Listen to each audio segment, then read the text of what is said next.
왜? 어떤 사람들은 특정 음식을 절대 먹지 않을까? 지난 몇 년 사이에 우리 주변에는 이런 간판이 점점 많아졌다. 할랄. 마트에서도 볼 수 있고 뉴스에서도 자주 등장한다.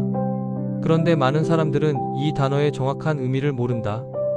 음식은 우리 모두의 것이다. 배가 고프면 먹고 맛있으면 더 먹는다. 그런데 세계 약 20억 명의 사람들에게 음식은 단순한 취향이 아니다. 그것은 신앙의 문제이다. 신에게 한 약속의 일부이다. 이 이야기는 왜 음식이 신앙과 삶의 규칙이 될 수 있는지에 대한 것이다. 할랄. 아랍어로 허용된 것이라는 뜻이다. 그리고 그 반대편에는 하람이 있다. 하람은 금지된 것이라는 뜻이다. 할랄과 하람, 허용과 금지, 이 두 개의 개념이 무슬림의 음식과 삶 전반을 나눈다. 중요한 점은 할랄과 하람은 음식만의 개념이 아니다. 무슬림의 삶 전반에 적용된다. 어떻게 벌어야 하는가? 어떻게 거래해야 하는가? 어떻게 다른 사람을 대해야 하는가? 그 중에서 음식은 가장 매일 가장 구체적으로 만나는 규칙이다. 아침마다, 점심마다, 저녁마다 먹는 것 하나하나가 신앙의 행위가 된다. 이슬람의 경전, 꾸란. 이 안에는 음식에 대한 규정이 직접적으로 등장한다. 꾸란은 여러 곳에서 무슬림에게 먹을 수 있는 것과 먹을 수 없는 것을 명확히 말하고 있다. 돼지고기, 술, 비, 그리고 자연스럽게 죽은 동물의 고기. 이것들은 꾸란에 따르면 하람, 즉 금지된 것이다. 돼지고기가 왜 금지되었냐? 꾸란은 돼지를 불결한 것으로 규정한다. 당시 중동의 환경에서 돼지는 더러운 곳에서 먹는 동물로 여겨졌다. 그리고 이는 단순한 위생의 문제가 아니라 정결함이라는 이슬람의 핵심 개념과 연결된다. 정결함, 깨끗함. 이슬람에서 신에게 가까이 가려면 몸과 마음이 깨끗해야 한다는 것이다. 그리고 먹는 것도 그 중 하나이다. 술은 왜 금지되었냐? 꾸란은 술을 지혜를 잃게 하는 것으로 설명한다. 신을 기억하고 바르게 살기 위해서는 맑은 정신이 필요하다. 술은 그것을 흐리게 한다. 따라서 금지된다. 피는 왜 금지되었냐? 꾸란은 피를 먹는 것을 불결한 행위로 규정한다. 피는 생명의 근원이며 그것을 먹는 것은 신이 주신 경계를 넘는 것이라는 의미이다. 그리고 자연스럽게 죽은 동물, 즉 누군가가 의도하여 잡지 않은 동물의 고기는 왜 금지되었냐? 그것은 누가 잡았고 왜 잡았는지를 알 수 없기 때문이다. 이것들은 단순한 규칙이 아니다. 신의 피조물로서 신이 허락한 것만을 먹고 허락하지 않은 것은 피하는 순종과 정결함의 행위이다. 할랄 음식에 대한 이야기를 할 때 반드시 등장하는 주제가 있다. 할랄 도축. 이것은 이슬람의 음식 규칙 중에서 가장 많은 오해와 논쟁이 일어나는 부분이다. 먼저 할랄 도축이 무엇인지를 이해해야 한다. 할랄 도축에는 반드시 지켜야 할 조건들이 있다. 첫 번째, 동물은 건강해야 한다. 아픈 동물, 부상당한 동물은 할랄 도축의 대상이 아니다. 두 번째, 도축을 하는 사람은 성인인 무슬림이어야 한다. 세 번째, 도축 직전에 신의 이름을, 즉 비스밀라, 가장 자비로운 신의 이름으로라고 말한다. 이것은 이 생명을 신의 허락과 함께 잡는다는 의미이다.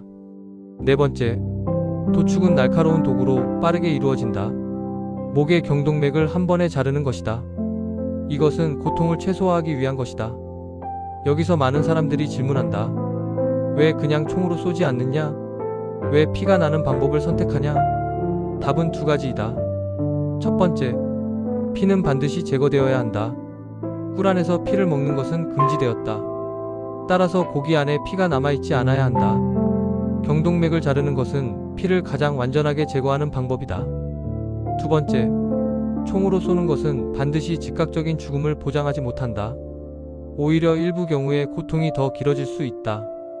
날카로운 도구로 빠르게 자르는 것이 과학적으로도 고통을 줄이는 방법 중 하나라는 연구가 있다. 할랄 도축은 잔인함의 문제가 아니다. 그것은 의식과 책임의 문제이다. 생명을 잡는 것은 평범한 일이 아니다. 그것은 신의 피조물을 신의 허락하에서 잡는 행위이다. 그 행위에 의미와 형식이 있다는 것이다. 왜 이렇게 엄격한가? 왜 다른 종교보다 음식 규칙이 더 구체적이고 엄격한가? 이것을 이해하려면 이슬람의 기본적인 세계관을 알아야 한다. 이슬람에서는 인간은 신의 피조물이다. 이 세계 위의 모든 것, 음식, 물, 공기, 그리고 우리의 몸은 신이 주신 것이다. 따라서 음식을 먹는 것도 신이 주신 것을 받아들이는 행위이다. 그리고 그 행위에는 신이 정해진 규칙이 있다. 그 규칙을 따르는 것은 선택이 아니다. 신에게 한 약속이다. 무슬림이 되는 것은 신에게 나는 당신의 길을 따라가겠습니다 라고 약속하는 것이다. 그리고 그 약속의 일부로 음식의 규칙도 포함되어 있다. 그리고 또 하나의 의미가 있다. 공동체. 모든 무슬림이 같은 규칙으로 먹는다는 것은 그들이 같은 신앙을 공유한다는 신호이다. 런던의 무슬림과 자카르타의 무슬림이 같은 음식 앞에서 같은 규칙을 따라 먹는다. 이것은 공동체를 언어와 거리를 넘어서 하나로 묶는 힘이다. 할랄 음식의 규칙을 이해하는데 역사적 맥락도 중요하다. 이슬람은 7세기 초 중동의 아라비아 반도에서 시작되었다. 당시 이 지역의 환경은 극단적이었다. 강렬한 더위, 건조한 공기, 그리고 제한적인 음식과 물. 더운 날씨에서 음식은 빠르게 부패했다.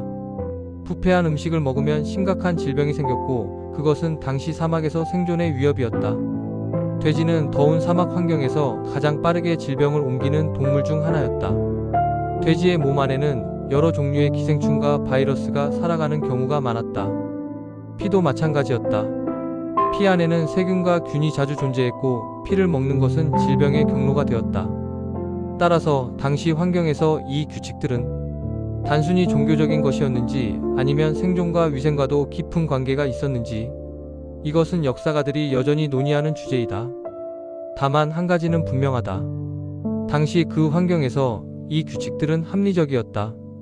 지금은 2020년대이다. 그리고 할랄 음식은 이미 전 세계의 산업이 되었다.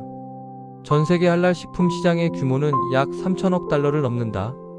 이것은 단순히 무슬림 국가만의 시장이 아니다. 영국, 프랑스, 독일, 미국 이 나라들에서도 할랄 음식의 매출은 매년 급증하고 있다. 왜인가? 무슬림이 아닌 사람들도 할랄 음식을 선택하는 경우가 있다. 왜냐하면 할랄 인증은 음식의 깨끗함과 품질에 대한 기준을 포함하고 있기 때문이다. 건강한 동물만 사용, 깨끗한 도축, 엄격한 위생관리.